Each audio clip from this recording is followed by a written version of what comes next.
그런데 요즘은 명절의 풍경이 조금 달라지긴 했잖아요. 맞습니다. 음식을 안 하는 그런 집안도 굉장히 많아진 것 같습니다. 가족끼리 모이기는 하는데 외식으로 좀 간단하게 그 하루를 보내시는 분들도 많이 계시더라고요. 이런 변화들 선생님은 어떻게 보시나요? 그때 이런 명절날 가족이 모여서 음식을 만들고, 그다음에 음식을 함께 드시고, 또 이제 조상님께 이제 차례도 드리고 음복을 하면서 가족 간에 화목한 시간을 갖잖아요. 네. 그게 가장 이제 그 의미를 이제 두는 건데 음식이 꼭 많다라고 그래서 중요한 게 아닌 것 같아요. 음식은 뭐 적게 만들더라도 가족이 함께 모여서 또 그 주상들 기억하고 그리고 가족들이 화목하게 지나는 그런 설날의 의미만 계속 우리가 이어간다면 뭐 밖에서 음식을 사서 드시면서도 하실 수도 있는 거고 그래서 크게 저는 형식이 중요하다라고 생각이 안 들고요.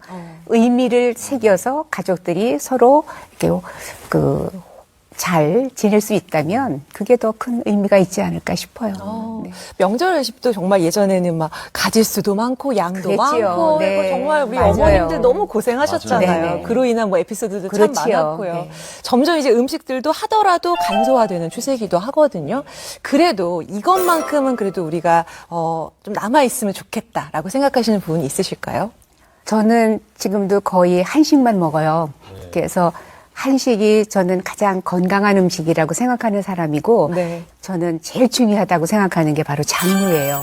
간장, 된장, 고추장을 어떤 거를 쓰냐에 따라서 한국 음식의 맛이 달라지고 그러거든요. 그래서 한식은 저는 이제 장도 직접 담가서 쓰게 되는데 그런 것들로 해서 이제 한국 음식의 맛과 그리고 이제 멋을 살려주는 게 바로 이제 장이기 때문에 그래서 한식의 그런 그 장의 소중함을 저는 새삼스럽게 느끼는 사람 중에 하나고요. 그래서 저는 집에 가면 냉장고 안에 마요네즈, 케찹, 뭐 이런 소스류들 하나도 없어요. 제가 집에서 파스타도 안 해 먹어요. 그러니까 한식이라고 하는 거는 저는 오랫동안 먹어와서 그런지 먹으면 편안하고 항상 이렇게 그 소화도 잘 되고 좋기 때문에 그래서 저는 한식 애찬론자 중에 하나거든요. 그래서 김치도 굉장히 좋아하고 특히 이 한식 중에 저는 가장 좋아하는 음식 중에 하나가 나물이에요. 이 나물은 우리나라는 사계절이 있어서 봄나물, 들나물, 뭐 모든 바다에서 나는 것까지 해서 우리나라처럼 나물 종류를 이렇게 많이 음식으로 활용해서 먹는 나라가 없어요. 그래서 정말 좋은 그런 이제 요리 중에 하나가 저는 한식에서 이제 나물이라고 생각을 하고 그래서 한식을 많은 사람들이 좀 이렇게 즐기고 그랬으면 좋겠어요. 근데 우리는 한식보다 서양 음식 젊은 사람들은 좋아하시지요. 네. 그렇죠. 많이 먹긴 그래서 하죠. 한국 사람이라면 한국의 음식을 더 많이 사랑하고 아끼고 이렇게 좋아할 수 있는 그런 사람들이 됐으면 좋겠다라는 생각이 드는데 요새는 한식보다 이제 먹을 것들이 너무 다양한 게 많기 때문에 근데 그런 음식들이 너무 저는 달고 짜고 맵고 자극적이고 이런 거는 결코 몸에 건강하지 않으니까 한식 등에서도 물론 이제 맵고 짠 것들도 있지만 음식은 그래도 건강하게 먹는 게 가장 중요하다라는 생각이 들지요. 한식 중에서도. 좀 한식에 대한 애정과 사랑이 좀 느껴지는 것 같습니다. 오랜 시간 한식을 연구해 오셨는데 꼭 지키시는 선생님만의 기준이 있으실까요? 한식은 아까도 말씀드렸지만 음식의 맛을 내려면 가장 중요한 게 이제 장이라고 생각을 했기 때문에 장의 중요한 거. 그래서 저는 이렇게 시판용 그런 장류보다는 직접 담근 거를 이제 주로 쓰기도 하고요. 이 한국 음식은 사실 우리가 슬로푸드라고 하잖아요. 정말 장도 담그려면 최소한 1년, 2년이 지나야 되고 그래서 한국 음식은 손이 많이 가잖아요. 그리고 복잡하잖아요. 그래서 사람들이 또 좀 기피하는 이유이기도 하지만 그런 만큼 우리 이제 몸의 건강에 도움을 주는 거기 때문에 시간이 걸리고 정성이 들어가고 그래도 그런 거를 들인 음식의 가치를 좀 많은 사람들이 좀 알아줬으면 하는 그런 바람이 있지요. 멋지십니다. 예. 선생님. 네. 혹시 그거 아시나요?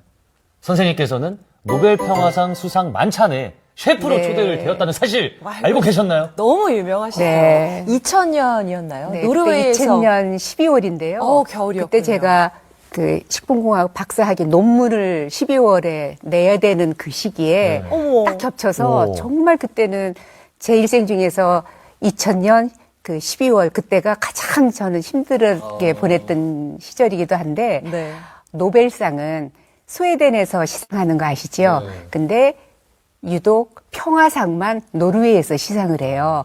근데 노르웨이는 그 평화상을 받는 나라의 셰프를 초청해서 노르웨이 셰프하고 함께 그 만찬의 음식을 내는 거가 그게 전통이에요. 네. 그래서 저는 이제 80년대에서부터 아까 말씀하셨듯이 이제 요리 방송을 이렇게 많이 했기 때문에 네. 노르웨이 정부에서 사실은 초청을 해서 제가 가서 이제 요리를 하게 됐지요. 근데 그 당시에 이제 딸이 영국에서 공부할 때라 아, 네. 같이 또 함께 또 와줘서 함께 또 뭐 통역도 열심히 해주고 네. 그래서 함께 이렇게 했던 기억이 나는데요. 그때 당시에 제가 김치를 정말 담가서 갖고 갔거든요. 오. 그래서 그때만 해도 유럽에 한국이라는 나라를 그렇게 많이 알려지지 않았을 때예요. 2000년도만 해도.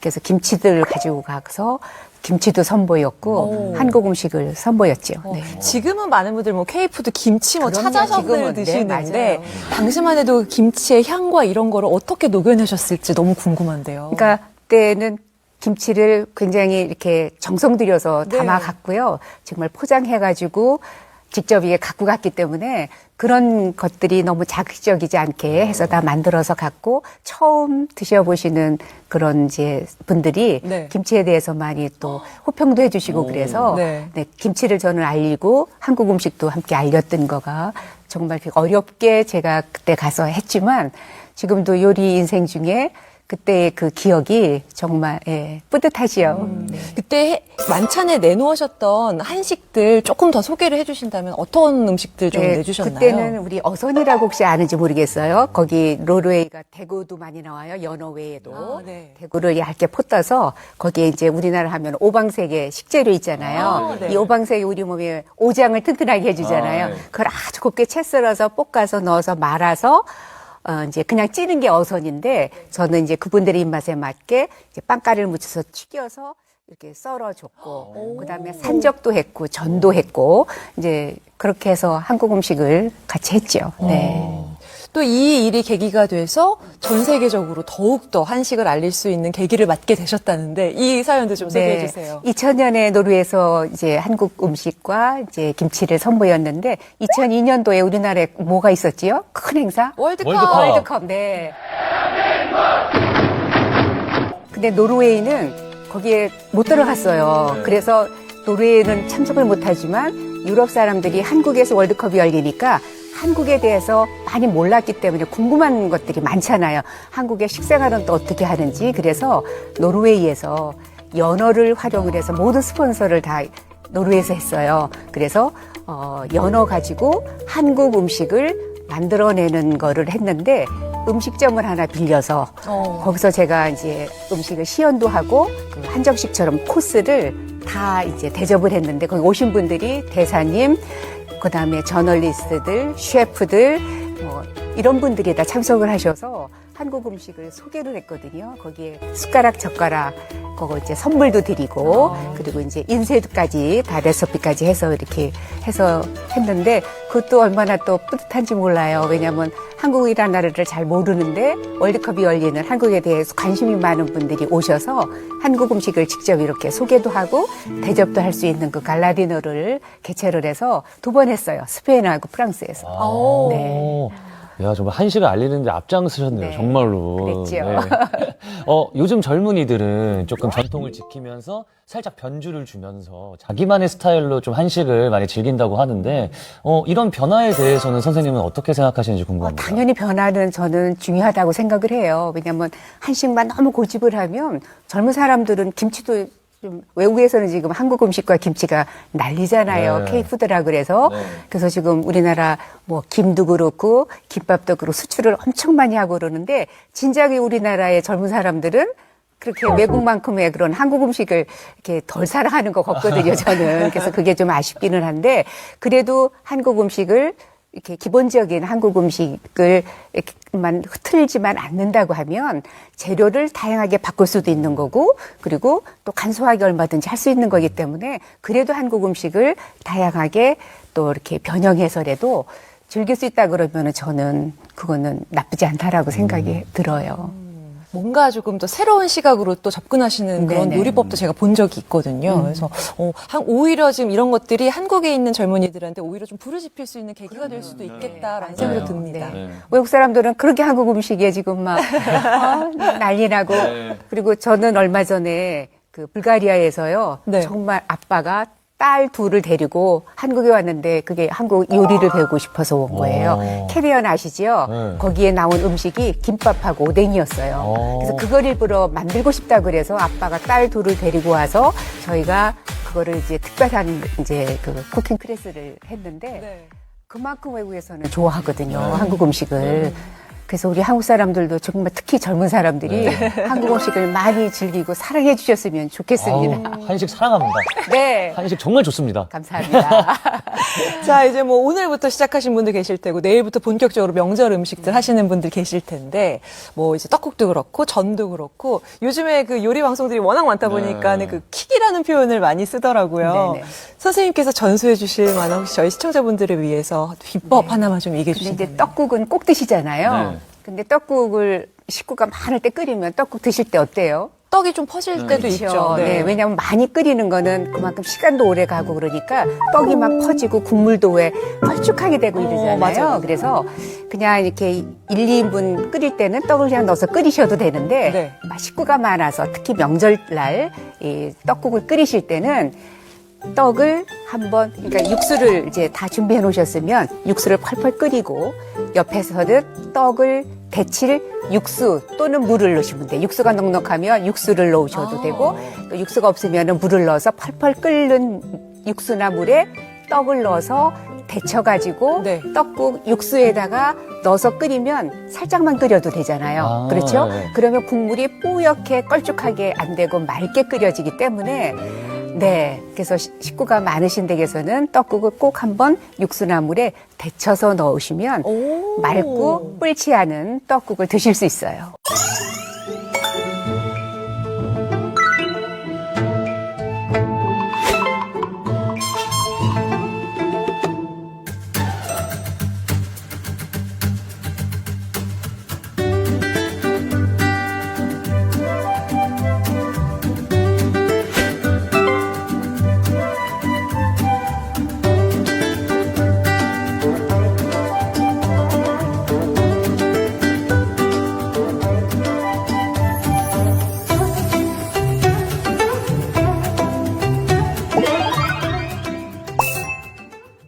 저희 어머니는 이제 명절이 지나면 남은 음식들을 처리하시려고 그 전찌개, 또 전찌개, 늘 전찌개, 언제나 전찌개, 매년 전찌개, 항상 전찌개. 그러니까 전찌개를 늘 끓여주시는데, 좀 이런 음식들을 좀 다르게 처리할 수 있는 좀 레시피를 알려주시면 너무 좋을 것 같아요. 특별히 씨가 좋아할 만한 음식 소개하려고 하는데요. 예, 좋습니다.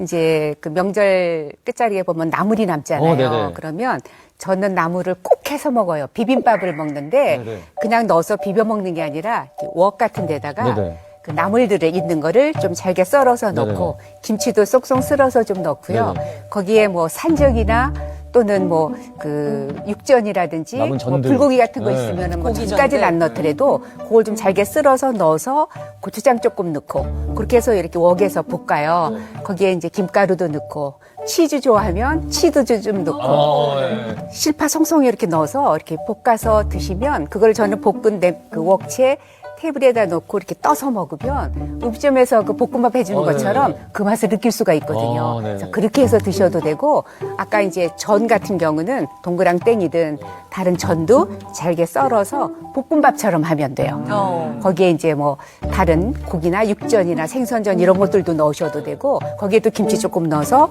밥을 넣어서 이렇게 볶아가지고 맛있겠다. 그렇게 해서 드셔도 네. 맛있게 드실 수 있습니다. 한 끼. 이제 전찌개와는 안녕을 하도록 하겠습니다. 네네.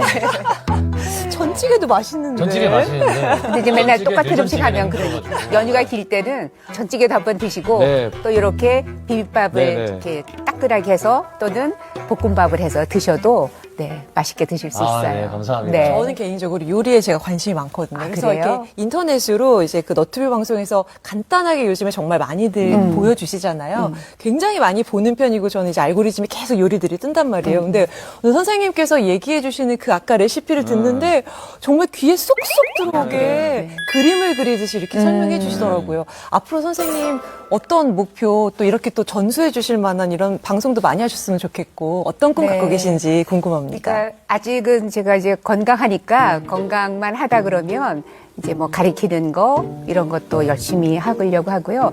저도 이제 너튜브를 하고 있으니까 네, 지금은 그 너튜브를 하기 위해서 열심히 또 준비를 하고 있습니다. 그리고 저도 이제 아직 그동안 50년을 요리를 했지만 이룬 것도 많고 또 아직 못 이룬 것도 있어요. 그래서 아직 또 하고 싶은데 못 이룬 거 그거 마저 이제 더 이루기 위해서 오늘도 열심히 또 뛰려고 합니다.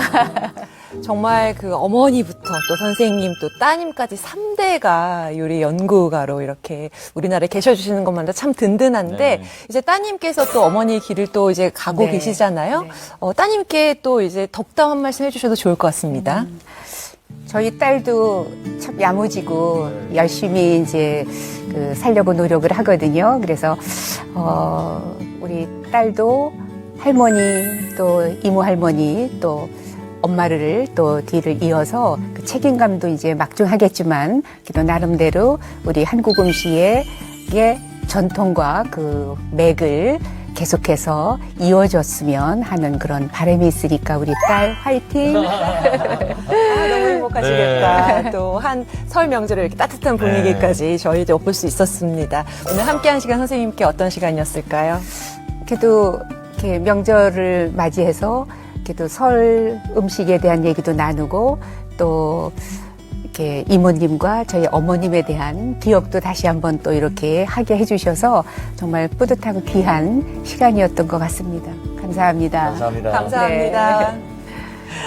네, 오늘 설 명절을 맞이해서 가족과 함께 하시는 분들도 계실 테고 또 여러 사정상 그렇지 못한 분들도 계실 텐데요. 오늘 이정임 선생님과 함께한 시간이 조금이나마 좀 온기를 드릴 수 있었던 그런 시간이었기를 바라겠습니다.